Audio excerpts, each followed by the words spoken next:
We have breaking news from the Snkrs app. I guess Nike is finally listening. Let's talk about it.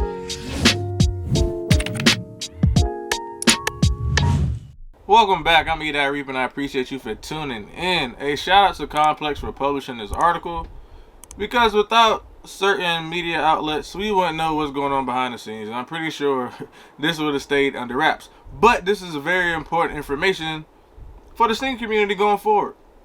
So I guess Nike had like an internal meeting. I don't know if it was like a sales meeting, a marketing meeting, or like a strategic or strategy meeting, but they had like a PowerPoint presentation. So I'm gonna go ahead and read out the article. If you want to see the article or read it for yourself in its entirety, I will definitely link it down below, either in the description or it'll be a pinned comment. So I'll definitely leave that information for you. But one of the slides states that we are at risk of losing our most sneaker obsessed consumer. So from that, I definitely understand, because we're all getting frustrated with the Snkrs app. If you haven't been frustrated for a while, you reached that point recently, because it's like nearly impossible to hit on the Snkrs app these days. And like I said in my previous Snkrs app video, it should be up here. Hopefully I got it right this time, because I never do. So according to that video, it's like, now, a lot of people agree with me. Snkrs app is like your last resort. So if you strike out on in-store raffles or like online raffles from boutiques or like any other domestic or international like stores, then you say, all right, I'll try Nike because I don't have anything left. But it's not really the one of the go-to apps to get a guaranteed pair. So that's what I'm getting out of that statement. And it goes on to say that these shoppers are becoming disenfranchised and moving elsewhere, as they view Nike's limited releases as a part of a hype machine. So I know me personally, I have moved on to different brands that I normally wouldn't have, like, you know, put much thought into unless I like seen it randomly or something. Just because like Nike app, the Snkrs app is just like, it's impossible. So that actually turned me on to Saya Collective. Y'all know I do a lot of videos on Saya and Rock Deep, because those are brands that I normally wouldn't have even sought out unless I was looking for an alternative. You know, scrolling through Instagram, then you see something you like. And that, I mean, I'm not even gonna lie, the Snkrs app becoming what it is today, I think it's definitely opened doors for smaller upcoming brands. And I'm not mad at it, because there's a lot of brands out there that, like I said, I wouldn't have even thought twice about it, even sought after if Nike wasn't doing what it's doing. So shout out to Nike for that, who put me on to a lot of smaller businesses. And also, it says that the high heat hype is killing the culture, and consumers are migrating towards New Balance and smaller independent brands, like I said. Now, New Balance is definitely killing the game right now with their 327 models, the Jaden Smith collabs, the 550s. I want to say that's going to be the next like crazy shoe. Of course, like the collabs with the AOD. I mean, I'm not even going to try to pronounce that brand, because I'm not gonna butcher their name. But yeah, the AOD collabs with the 550s is going crazy, and also the 650s, which is the high top version of that. Hopefully that'll be coming out soon, because I definitely want to get a pair of those. But a lot of people are migrating towards New Balance, because you know they had the crazy collabs with Ronnie Fieg and like the 990s, 992s, and you know it's a lot of stuff. And they have I think they just dropped a collab with Stone Island. So New Balance is definitely killing the game with the premium materials. The price point isn't bad, for one, and they still sell out, but you have a better chance of getting a New Balance shoe over like a hype Nike shoe. Like, come on, let's be real. And then they also say that luxury brands are increasingly present in sneaker and streetwear culture as a market. So, well, I mean, as a competition. So I guess a lot of people are saying, instead of paying resale after they, you know, miss out on a Nike release, they can go get a luxury brand for a premium price, which is supposed to be better materials, and you know it's more of a status symbol, I guess. So instead of paying $500, $600 for a $150 shoe, they're just gonna buy a $500 or $600 shoe. So I mean, I understand that for sure. So also during the meeting, Snkrs Global VP Ron Ferris attributed some of the fatigue from the app to the low perception of fairness among users. So basically, our community is being disenfranchised by our low fairness numbers. Our fairness numbers are not where they should be. They're like the mid-20s, and they need to be in the 80s. So basically, your success rate, or I guess your chance rate as a user on the Snkrs app, is in the 20% range when they want it to be in the 80% range. So that 60% increase is crazy. Well, I guess it's not an increase, but that range that they're saying that you should have an 80% success rate on Snkrs, but right now it's 20% is wild. Like, so we really should be hitting 4 out of 5 releases, but now we're hitting 2 out of 5, and probably lower than that. Some people haven't hit in like 3 years, so this is crazy.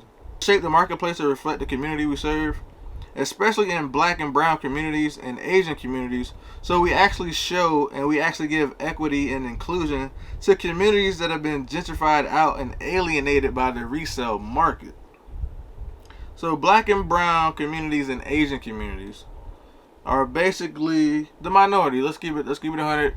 They're talking about they want to include the minority markets, and they say they're alienated by the resale market. Now, I feel like that's like a general statement, because every minority isn't alienated by the resale market. Because if you actually look at like consignment shops and boutiques and everything, most of them are ran by minorities. So maybe they're saying that most people that fit this like community doesn't have the money or the means to purchase shoes on the resale market. But I feel like I wouldn't have like included that statement, because now that's alienating the groups even more, because you're saying that they can't or we can't afford resale now, which is not the case.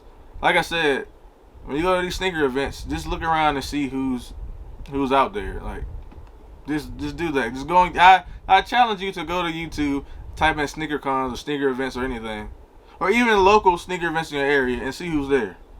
And 12 times out of 10, the shoes in that particular event are going to be over retail. They're going to be resale prices. So I'm not a fan of that statement, but so I guess they're going to try to be more inclusive for us. So we'll see how that goes. Okay, so one slide in the meeting says that the global number of active Snkrs app users increased 57% in the last year.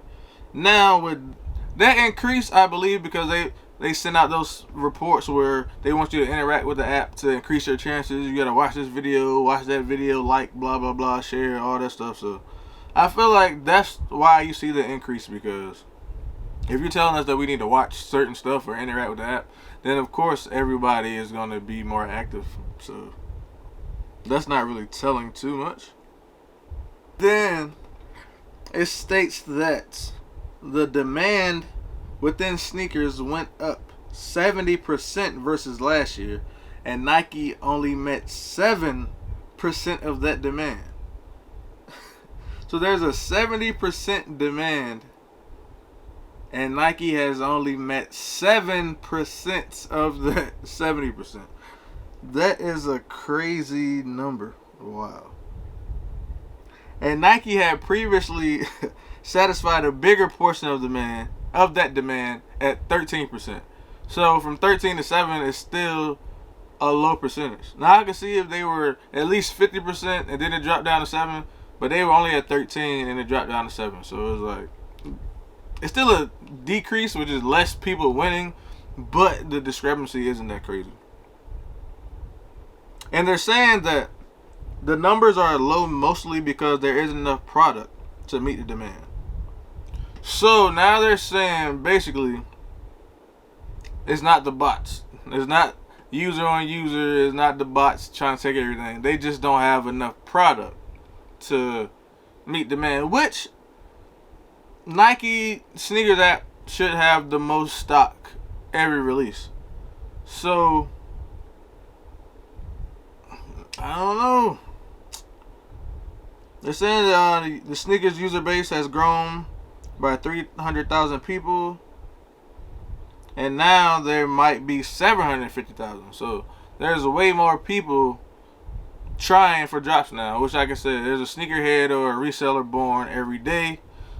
So that probably contributes to the spike in numbers on release day, because people see how much money you can make, or they see their friends and family wearing shoes. They say, I mean, it's a free app. So I mean, why not try? Or people have multiple devices as well, so that can also be a reason for the spike in numbers. In the next slide, a lot of people think it's because of bots, which is why you're not winning, but in actuality, they're saying that they don't have enough product to meet demand. And he also claims that Nike does a good job defending against sneaker bots. So apparently their bot protection is top notch. So I mean, hey, this is what they're saying. I can't confirm nor deny because I don't see what they see on release date. All I know is, for the typical consumer that I know personally, including myself, Snkrs app is just, it's not the way to go. And then instilling a sense of fairness in app users is a priority for Nike. So, a slide from the internal meeting in August included a global fairness mandate meant to ensure 80% perceived member fairness through the lens of access, bot mitigation, inclusion, clarity, and accountability. Like I said, they want to get that number higher. So the mandate is to get an 80%, like, I guess, success rate amongst users. So they want, I guess they're trying to make the app more fair. But I mean, I don't know how that's gonna happen, to be honest, because they haven't done anything that worked till now.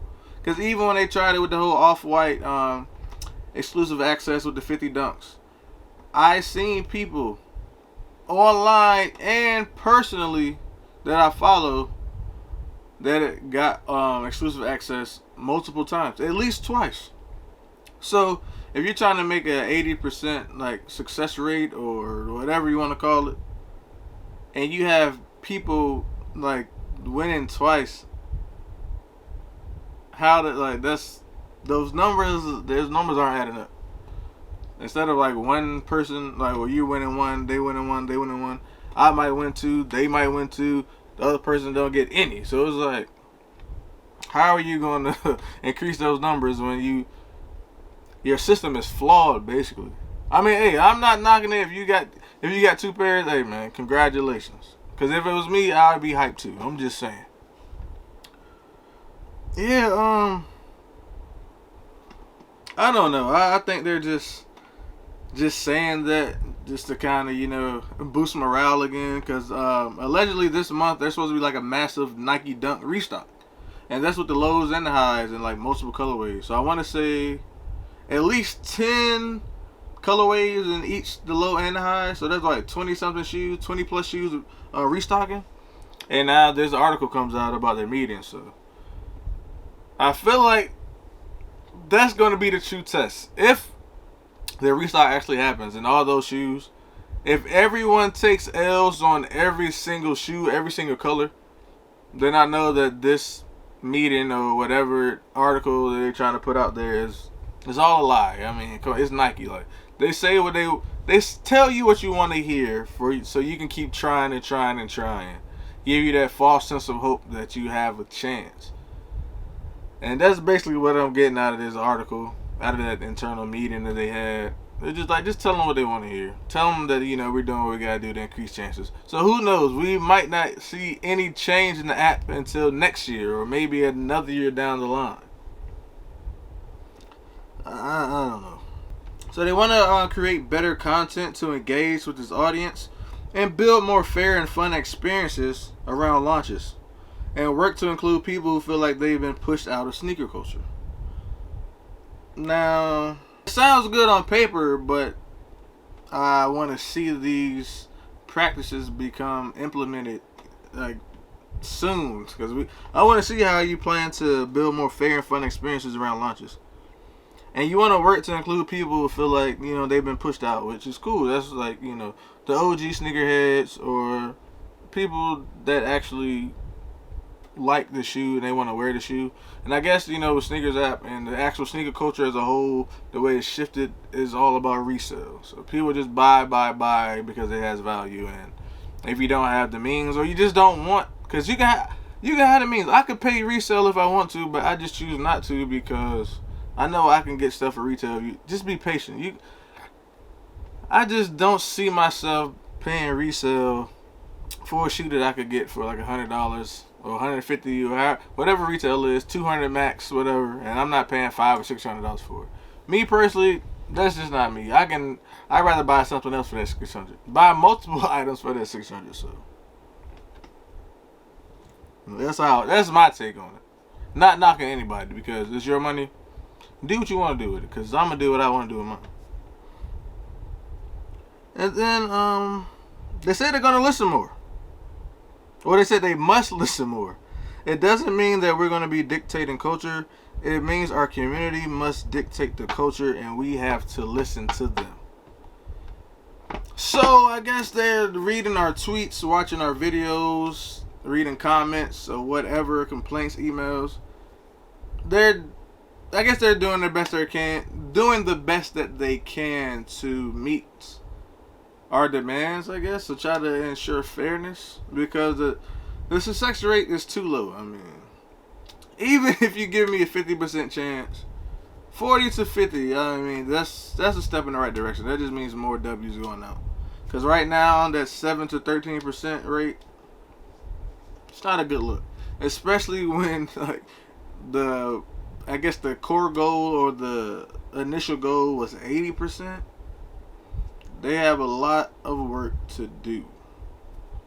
So definitely let me know down in the comments what you think. I know this is probably one of my longer videos, so in the editing process I'm definitely going to try to chop it up and make it as concise as possible. And you should be seeing like some screenshots as I'm reading right here so you can follow along and all that stuff. But yeah, let me know down in the comment section below, man, what y'all think about this article. How do you feel about the Snkrs app? Do you think anything is going to change going forward? Because right now I'm 50-50 on, I don't know. I feel like I kind of lost all hope with the Snkrs app. It is what it is at this point.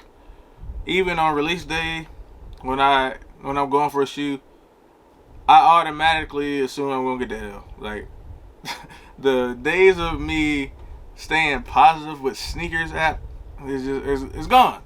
So I'm not even going to set myself up for that type of heartbreak anymore. I'm assuming I'm gonna get an L. So when the L comes, I already accepted it. Now when I get a W, then the excitement comes back. But you know, what can you do? I mean, you can hope for the best, but expect the worst, man. That's gonna do it for this one, man. Thank you for watching.